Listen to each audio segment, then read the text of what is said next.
Your host, Tariq Mendez, takes you on a journey with guests from all around the world. Broadcasting around the world. Around the world. This is Tariq Talk.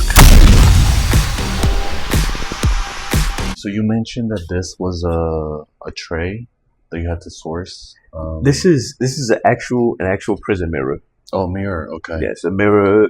So they have these sort of stainless steel mirrors that they put inside of the cells, and they intentionally glass would probably be dangerous, so they have to be stainless steel, unbreakable. And I chose to use the mirrors because, for one, they're extremely important. Yeah. It's kind of a double-edged sword in two ways. Like, for one, most times the mirrors have been used for so long that you can barely see yourself, and or you people are trying to clean them and they inadvertently scratch them. Oh, I see. And so you're not able to really see your own face within the mirror, your own reflection. Yeah. Which is still, still the closest, especially if you're in isolation. Yeah. It's still the closest thing you can get to seeing another person's face for that length of time. So the mirror was really important to me for that reason. Also, I wanted to move beyond painting on canvas or on wood, and I wanted to explore a surface that could be a little bit more exciting and a little bit different. And I know that there are other artists who have used mirrors, but I felt like a prison mirror would be a little bit more authentic to my experience. Yeah. And also just it's not as popular. So I wanted to do something that was a little bit more it's hard to find something that's completely new. Like, the saying is, there's nothing new under the sun. Yeah. So I'm not trying to find things that are absolutely new, but something that's just a little bit different and not as common. Something that's, that's different enough to set me apart. Yeah. So that was the reason I chose the mirror. I would, I think it's interesting that these are probably for the screws, right? So that shows you how much security they have. Yes. To have that many screws for that. Yes. Wow. So that's what I was going to ask. I was going to ask, how do you feel? What do you think about it before?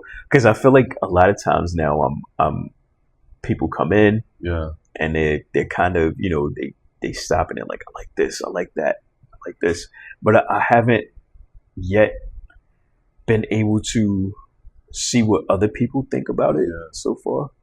Well, I don't know if this is down, but my first thought was that this was some type of like antique tray. Yeah. Right? Or I thought maybe like that's maybe what they put like the plates and the food on top. Yeah. So I thought, oh my God, this is like, you're taking something that you use in there and then creating like a visual too. I think that's so interesting. But the fact that this is a mirror, I mean, because I don't know, for me as a kid, I grew up in the 90s, so I would like distract myself with either like speaking in the fan or the mirror. So I think like not even having, the basic minimum of a mirror, I think that's like kind of like messing up with your mind in a way. It's like war, like, like they're punishing you on top of already being like confined by yourself. I think that's like so cruel. But I think that's so genius how you like chose that. And can you speak more about the process that you had to source it? Because it's not like easily accessible. Like you can just walk in somewhere and buy it. That you had to. Well,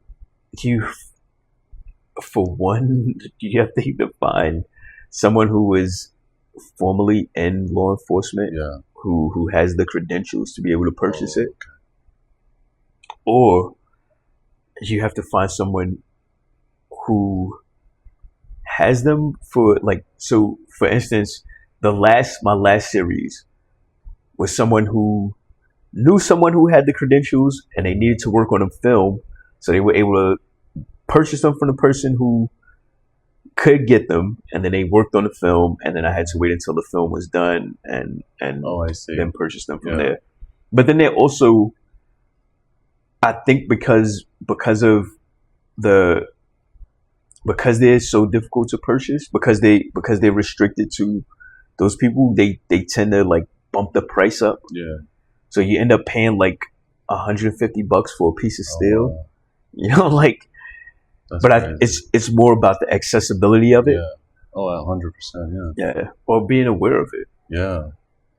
And I think also the idea of having these mirrors and seeing the mirrors and seeing your own face is also a bit challenging while you're incarcerated, because these are relatively new. Mm-hmm. So the surface isn't, I've painted on it and scratched it in some places, to modify it.